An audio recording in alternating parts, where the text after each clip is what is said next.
And I see myself, Joe reflects on the contrast and the crossroads of his life, from growing up in the inner city of Philadelphia to sitting on the front porch of his log home in rural Tennessee, from hanging with a street gang in his teens to surrendering to Christ at a youth camp, from working as a short order cook to headlining sold-out arenas, and from running across the stage each night to being sidelined by a neuromuscular disorder that stole his mobility. Despite the changing circumstances of Joe's life, two things never, ever, ever, ever changed: his unwavering faith in God and his ability to inspire others.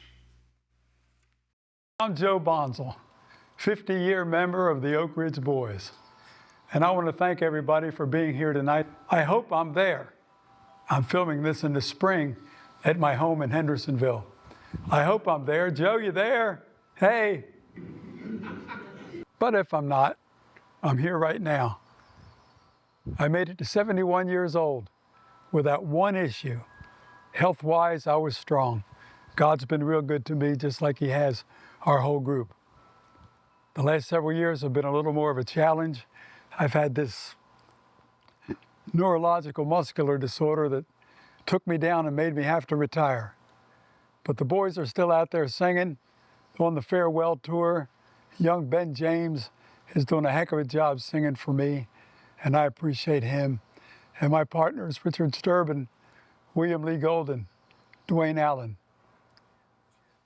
We've been blessed way beyond our dreams, way beyond our imaginings. And I see myself, I write in such a way that's really different. It's not a chronological autobiography. I start out with saying, I see myself at a hostel in Gruyere, Switzerland, eating fondue, getting ready to tape a TV show with the Oak Ridge Boys. And I describe what that was like. Then this next chapter, I see myself winning a bicycle at the Midway Theater when I was 9 years old. And I keep going back and forth to young singing days, to the Oak Ridge Boys, to growing up in Philly, to being in the Hall of Fame. It goes back and forth all the way. Publishers at Fidelis like that approach. And it's a good way to read a book that's again about the Oak Ridge Boys, about myself. And it's a unique story of a blessed life. But to answer the direct question, without these people that have stood at my crossroads, that God placed there, Jim Halsey's one too, I don't think I'd be here today. People have wanted me to write a book like this for a long time. Actually, since I wrote G.I. Joe and Lily. And I didn't know how to do it. Well, one night I had a dream. And I write a whole chapter on dreams you're going to love in this book. And in the dream, I saw those blue people from Avatar. And a big, tall blue woman who said to the head character, I see you. He said, I know you see me. He said, no, I see you. Meaning, I see you. I see all of you. I see inside. I see you. I woke up thinking, I see myself. I see myself. I see myself on the streets. I see myself with the Keystones. I see myself with the Oak Ridge Boys. And I started to write, and obviously entitled the book, I See Myself. You traveled together for 50 years. There must be a lot of stories. Please tell us one of your favorite stories, each of you, about Joe. I love to scare him. And during the night, when everybody was supposed to be asleep, that last, Peter, you killed me, sorry. Joe would get up to go use the bathroom. Now, I'm on the lower bed on this side, and Joe is on the top bed on this side. So I'd hear him jump down. So I pull back my curtain once I hear the door shut, and then he would go up front, go to the bathroom. in the middle of the night. Everything's quiet back there. And so I would slip out of my bed, shut the curtain, get up into his bed, go all the way to the foot of the bed, and get as little Jimmy Dickens, and pull his curtain back further than you could see me. And so he would come back half asleep, just getting through using the bathroom, and climb up into his bed and shut the curtain and then start lengthening his legs out. But when he would lengthen them out, I would come right at it, like that. He would just come unglued.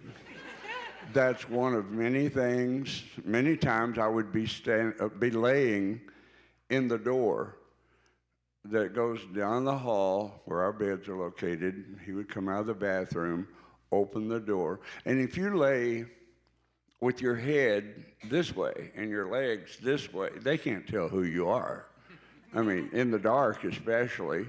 And he would look, oh my God. And just, he would get me back many different ways, but the remote control spider that lit up in the middle of the night that suddenly jumped out of his little bag up front on top of his bed after he went to bed, I think that was probably the best one. And I could remote control it from over in my bed.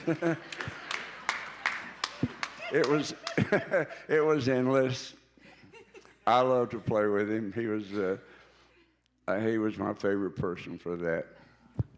Well, there's a lot of them actually, but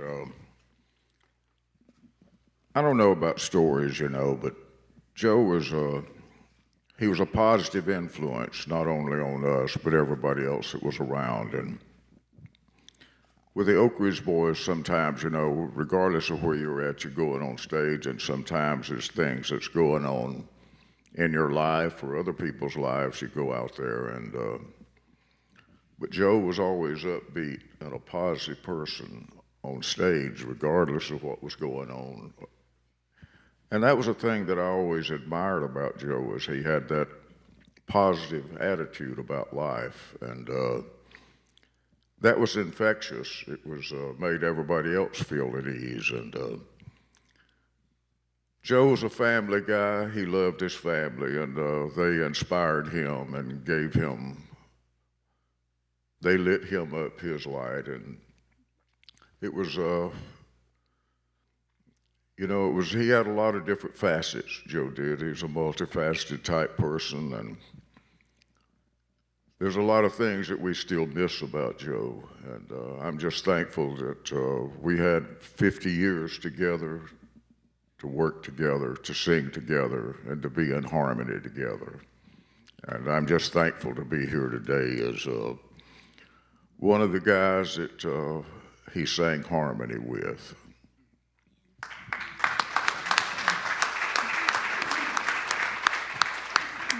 And Joe could interpret a song, like no one else, too. And, it's just like the song Elvira that was playing earlier here today. That was, it was Joe and Richard that really took that song. The song had been released 2 or 3 times, I know. Dallas Fraser had the song. He had it out as a single. I know Kenny Rogers in the first edition recorded it on Something's Burning album, I think. And Charlie Rich had it on the Behind Closed Doors album. But when Ron Chancey brought that to the studio, and he wanted Joe to sing the lead on it, and then he wanted to make ours different. He wanted Richard to do the Papa Mau Maus, and it was Ron Chancey's idea to change it up that way. But it was a song that, like I said, it had been out for a while. But it was when Joe Bonsall and Richard Sturban took the song is what made it what it is and always has been since 1981. He made it their song, so we're fortunate to have had that song that became a signature song for the Oak Ridge Boys. And And again, today it's still one of the top-selling singles songs that's ever come out of Nashville. And we're thankful that we had the opportunity to not only work close with Joe, but to sing with Joe, and he brought a different feel to music and to country music. He has a raw rock feel to his voice, and that fit perfect with the Oak Ridge Boys and the strong harmonies that we always had. And anyhow, I'm just thankful today that we all had that time together. That's some of my most treasured and cherished memories in life, is the times that we all spent together as a four-part harmony group, the Oak Ridge Boys. Well, Joe and I were the very best of friends long before either one of us ever dreamed about spending 50 years together with the Oak Ridge Boys. I kind of years ago, I was born in Camden, New Jersey, and I got together with some guys from Pennsylvania, and we organized a group called the Keystone Quartet. And Joe organized his own group with his sister, a family group called the Faith Four. And we would work concerts together, and Joe and I kind of got to know each other. But back in those days, we sang on weekends, and we actually had to get real jobs during the week. And so I actually got a job selling men's clothing in Gimbel's, a Gimbel Brothers department store, which is in Philadelphia. It's closed down now, but it was a big time store back in those days. Joe found out about it, and he would come in and visit me while I was selling men's clothes. He would occasionally maybe buy a shirt or something, but we spent time like talking about music, talking about some days singing together, but we had no idea that someday we would end up being members of the Oak Ridge Boys. But one thing led to another, and I was the first one to join the Oak Ridge Boys. Joe came a year later, and we've had a great long career together. And Joe was a special person, there's no question about it. He, as William Lee said, he was a very upbeat kind of a person. If you were having a bad day, just get around Joe for a few minutes. Oh, you would start laughing. You would forget about what was bringing you down, and you would smile. And he was very infectious that way, and he is sorely, sorely missed, and it's certainly an honor for me to be here today. They were quite pranksters on the bus, pranksters everywhere, actually. Well, he used to wear Converse sneakers on, Converse sneakers all the time with his parachute pants. And he got a big bunch of special red, pink, baby blue, yellow sneakers in the mail. And before he got home from the road, me and Sabrina thought, well, let's play one on him. So we got out the bleach and a Q-tip. And just the cap. And we would dip that Q-tip on and made polka dots all over his new Converse sneakers. We put them back in the boxes and put them back on his closet. And he went on the road and he told everybody, look what they made special for me. We didn't tell him for years.